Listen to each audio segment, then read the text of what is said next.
Alo, habari GB 64? Salama vipi? Wema? Wema vipi? Safi ndugu yangu, unasikika live kupitia Sports King Media. Ndio.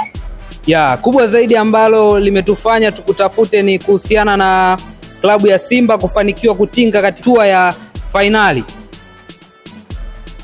Ndio bwana, tunamshukuru Mungu, tunamshukuru uongozi wetu. Ndio. Tunamshukuru bosi wetu, tunamshukuru kiongozi mfadhili wetu wa zamani Azim George, maana hao ndio walioleta chachu na hamasa katika kusupport Simba kabisa ili kuweza kufika hatua ya finali. Sasa lipi ambalo unaweza ukasema kuhusiana na mechi ambayo itafuata kati ya Simba na Berkane pale?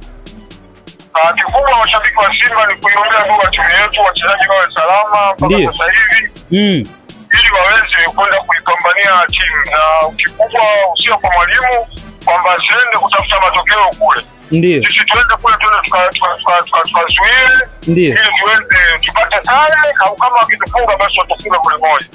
Kama tukiona wako vizuri ndio tunaweza tukatafuta matokeo ya point 3, lakini kikubwa tucheze na mabeki watatu kama walivyomaliza kipindi cha dakika 20 za mwisho.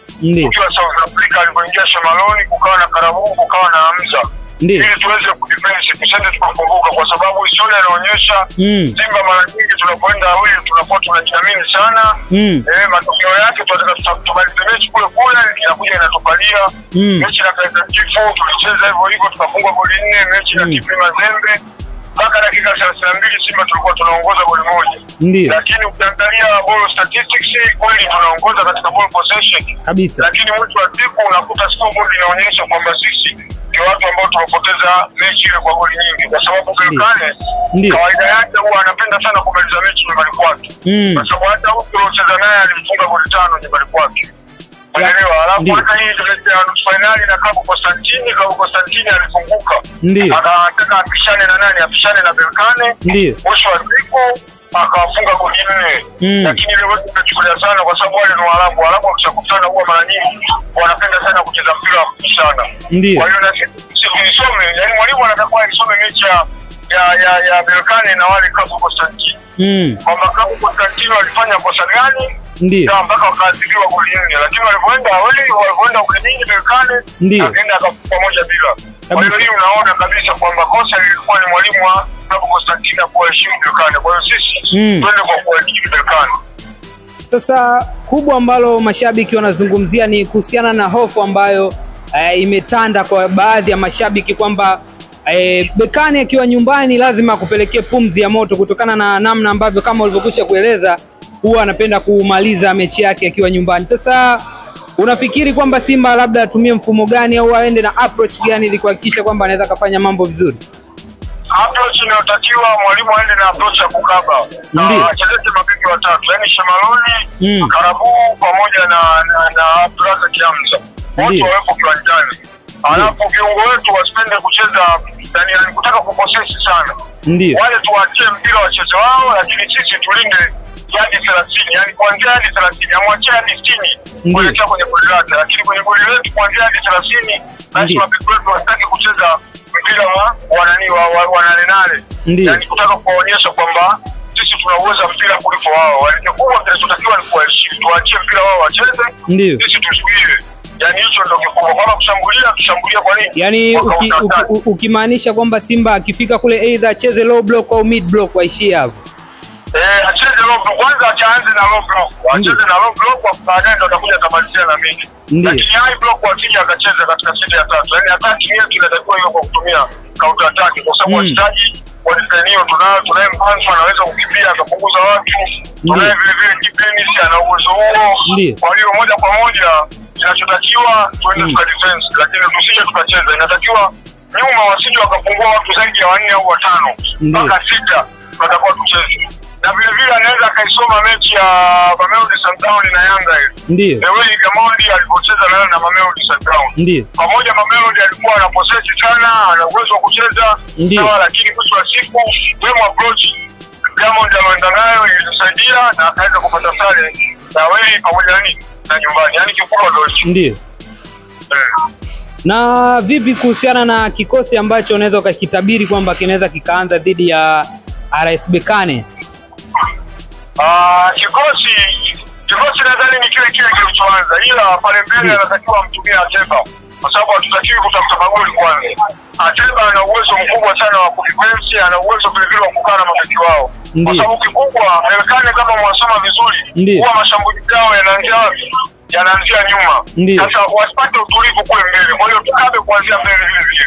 Kwa sababu atakapokuwepo Ateba, ana uwezo wa kukaa na mabeki wawili mpaka watatu, anaweza Pagadi, Dennis pamoja na Mpanzu. Sawa, kwa hiyo waanzie juu kule katika kukaba. Tukishanyima utulivu kule nyuma, maana tutabadilisha format yao. Kwa mfano wakicheza na 4-3-3. Lakini kama una wachezaji ambao hawatakiwa kama una mchezaji mmoja, mtu kama Kibu, mtu kama Mpanzu, mtu kama Ateba, hawa huwa mara nyingi uwezo ukamwacha na mtu mmoja au wawili. Kwa hiyo itakuwa advantage kwetu, kwa sababu wale mabeki wao wengi watakuwa nyuma. Kwa hiyo lazima wataacha namba kubwa kwenye upande wao, alafu ndeni huko upande wa pili utakuwa unapunguza idadi ya watu. Lakini tukiwaruhusu wacheze kama walivyocheza na klabu Constantine, kwamba wao wanachambulia kwa namba kubwa, hii inaweza ikaja kwa hatari kwetu. Na kama ulivyokwisha sema hapo, ninazungumzia kuhusiana na Berkane, anapenda sana kutumia mabeki pia wa pembeni, namna ambavyo anashambulia wana overlap wote kwa pamoja, na namna ambavyo wanakuja kama nyuki. Sasa Fadlu Davids anabidi afanye nini kuhusiana na pembeni huko ambapo Berkane anapenda sana kucheza? Yaani kikubwa kwanza kuwazuia mafumbi wao, kwa sababu wao wanatumia wingbacks wao ndio mara nyingi wanapiga sana cross na ndio wanaotoa. Kwa hiyo wanachotakiwa Kifemisi na Mpanzu, yani huku pembeni wanatakiwa wawe wanawazuia wale jamaa. Hapo wawe wepesi katika kushuka kwenda kuwasaidia mafumbi wetu. Na Shamaliza Pombe na Chabalala wasiwe na kacha kupanda, wasiwe kama wingbacks, watumike kama natural backs, natural fullback. Kwa hiyo wanatakiwa wacheze chini kabisa. Umeelewa bwana? Kwa hiyo Mpanzu na Kifemisi wazuie wale mabeki wao wasije wakapanda katika kuova na kwenda kufanya nini, kwenda kufanya ataki katika attacking zone yetu. Kwa hiyo hicho ndio kikubwa. Kwa hiyo Chabalala na Kapombe wasipande. Kwa hiyo maana nyuma tutakuwa na Chabalala na Kapombe tukiwa na mabeki watatu. Umeelewa? Kagoma anaweza akasogezwa juu, alafu Fabrice Ngoma anaweza akacheza kama namba 10 na akajaza hapa katikati. Kwa Kagoma ataongeza idadi ya center back huko kati. Umeelewa bwana? Mmoja wa center back kati ya Shimaloni, Abdulrazak Hamza na Karabu. Sasa mmoja wapo anaweza katika kama namba 6. Kwa Kagoma mcheza namba 8 na maana atakuwa anashuka chini. Kwa tutakuwa na double pivot hapa. Tutakuwa na namba 6 wawili, ukiwa na mabeki wawili. Ukimaanisha double pivot kwamba watumie viungo wakabaji wawili ambao watakuwa wanaunganisha safu ya ulinzi na safu ya ushambuliaji ya klabu ya Simba. Yani hicho ndio kikubwa. Ikiwezekana Jincha Zaua atokea anzie sabu. Anzie sabu kwa mechi. Atakuja kucheza mechi ya nyumbani, kwa sababu mechi ya nyumbani tutakuwa tunaenda kutafuta matokeo kwa kushambulia, lakini kwa mechi ya kule Jincha Zaua sio mzuri sana kwenye ukabaji. Kwa hiyo na maana Fabrice Ngoma kama atacheza namba 10, namba 8 Kagoma, namba 6 acheze Abdulrazak Hamza.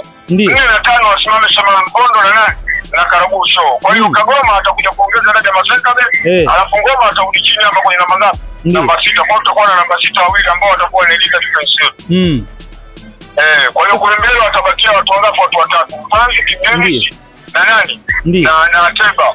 Ikiwa mmoja wapo Kibdenisi atarudi chini kuja kuongeza namba, kwa kule mbele atabakia Mpanzu na Ateba. Sasa vipi kuhusiana na Dibra Fernandez Mavambo pamoja na Ngoma, kutokana na namna ambavyo style yao ya uchezaji ni tofauti, kana kwamba huyu Dibra Fernandez Mavambo anafahamika kama holding midfielder, kwamba anakuwa ni mzuri sana pale ambapo anakuwa na mpira, lakini akipoteza changamoto itatokea, na Fabrice Ngoma ni mzuri sana kwa defensive na holding. Sasa kwa upande wako unafikiri kwa hii game approach ambayo Simba anahitajika kufanya, yupi atafaa sana katika nafasi hiyo? Mavambo ni mzuri kama timu inakuwa inashambulia, kwenye ukabaji sio mzuri. Fabrice Ngoma anavyo vitu vyote. Kwanza ana uwezo wa kupiga mipira mirefu. Tofauti na Mavambo. Mavambo hawezi kupiga apige mipira mirefu sana. Pasi zake mara nyingi zinakuwa fupi, lakini Fabrice Ngoma ana uwezo wa kuinua jicho na akapiga counter attack ndefu. Kwa lazima tuanze na Fabrice Ngoma.